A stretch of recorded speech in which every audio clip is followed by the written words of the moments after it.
Good evening, everyone, and welcome to this week's session of the Christian Mindfulness course. You may be able to hear it is absolutely pouring it down, and I have a glass roof above me, so it's if you may be wondering what that sound is, it's the rain. I think it's a good chance to take this opportunity to remind ourselves that sunshine is a blessing, but so is the rain. And having a new garden and new flower beds, I'm very grateful for the rain, considering how dry it's been recently. So rain seems like a miserable thing to have sometimes, but actually it's a real blessing. So I want to crack on straight into our exercises. So just to relax ourselves, to ground ourselves, to be ready to encounter God and to come to Him with all the worries of the week. I'd just like to do a breathing exercise as we usually do, just taking some deep breaths in and out, have a chance to relax our mind, relax our soul. And as we're taking some deep breaths in and out, what I'd like you to do is list in your mind some things just that you're grateful for this week. It could be small things that other people don't think matter, but to you are big things, or it could be something massive that happened in the week that you're so grateful to God for. So as you're just breathing now, just list in your mind some things that you're really grateful to God for this week, and thank Him for those during this time.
Now this week, what I'd like to try and focus on is transformation and how we are transformed when we're in God's presence.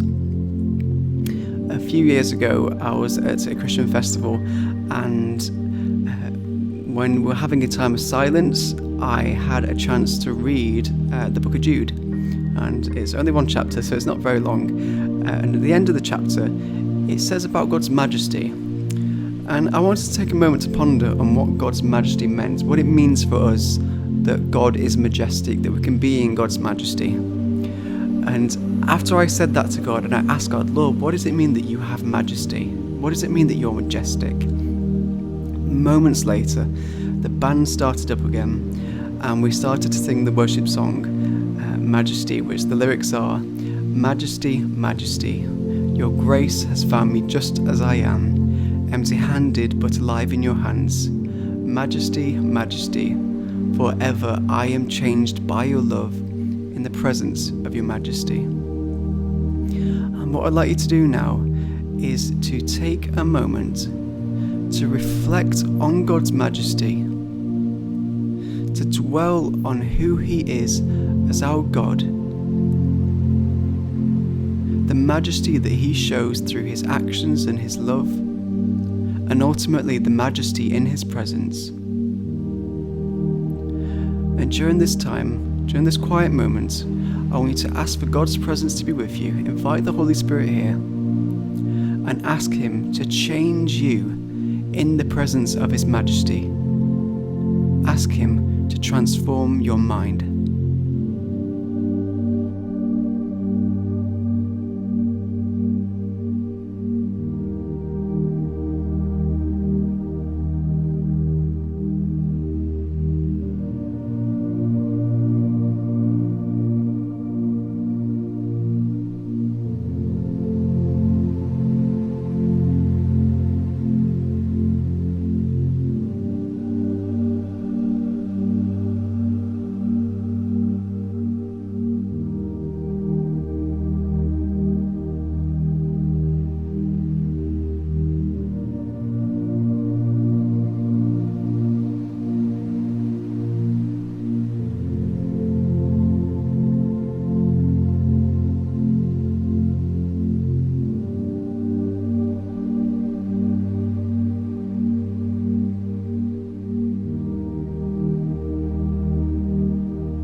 I'd like to continue on that theme now of transformation and thinking about what Paul says in Romans, not to conform to the patterns of this world, but to be transformed by the renewing of our mind.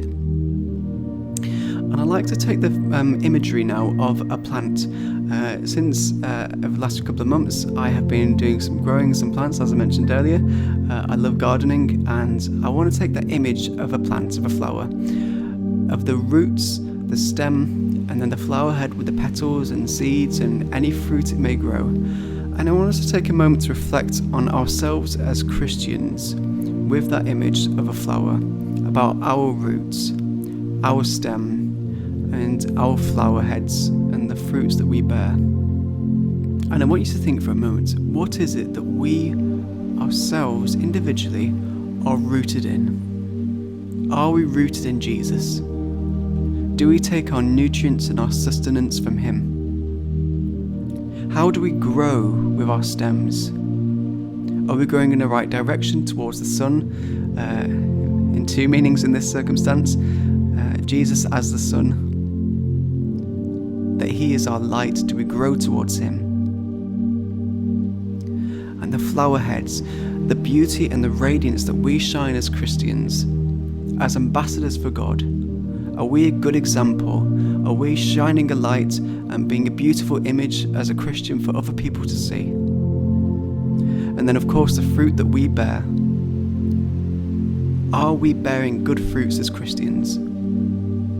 Are the things that we're doing in accordance with God's ways and the things that Jesus asks for us in the sacrifice of our lives to Him? So take a moment now just to keep thinking about that image of a flower, of a plant. Are you being transformed in God's presence? Take a moment to reflect on that now and ask for God's help in doing so.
Amazing. So let's come to a close with that.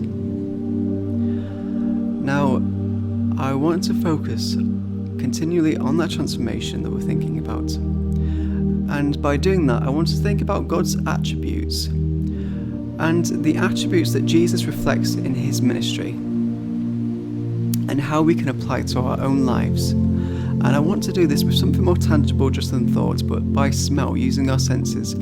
I have a little bottle of scented oil that I use every now and then just to smell, and I've labelled it generosity. Generosity is something I'm quite passionate about. I think it's a really important topic for Christians, and every now and then I love to open the bottle, smell it, and think, this is what generosity smells like to God. This is how sweet it smells.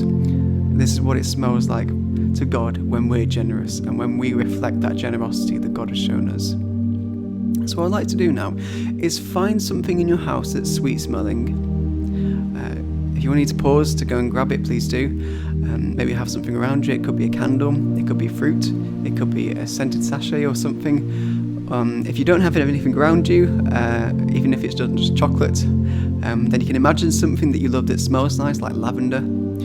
And I want you to just take a minute to reflect on that smell. If you've got something in front of you, just smell it now and continue to smell it. And I want you to pick an attribute that you think is important in your own life, something that you want God to transform you with, to make you better at, to make you more Christ-like Him.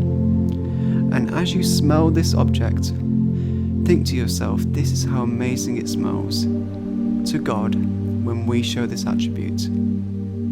And ask God during this time to transform you, to show this attribute more and more. Ask Him to transform your life in this way. And reflect through smell just on how sweet these things are to God.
encourage you to keep doing that whenever you feel like you need to grow in that attribute and that characteristic that we can reflect as we see in Jesus' actions in his ministry.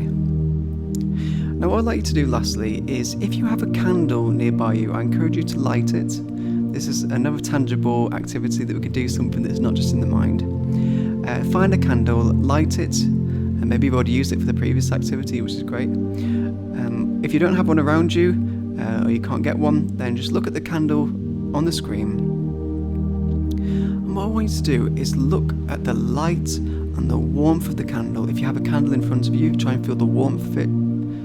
Feel around the glow of the candle, not getting too close, of course. And I want you to take this moment, this opportunity, to reflect on the glory and the warmth of God, and reflect on the warmth and the light that it gives. And what I want you to do now is ask God to make you like this light, this candle, this warmth, to be an inspiration a great source of warmth and joy to other people around us. I'm sure we'll all know that it's great to get encouragement and inspiration from other people, but sometimes we need to be the one to give that inspiration, that encouragement, that warmth, that joy to other people.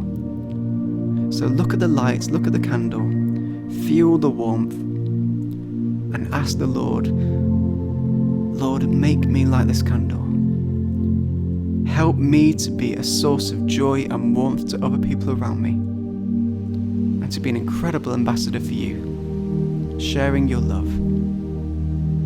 Just take a minute now to ask Jesus to help you with this, and to be mindful of what he's doing with you in this time.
So that's it for this week.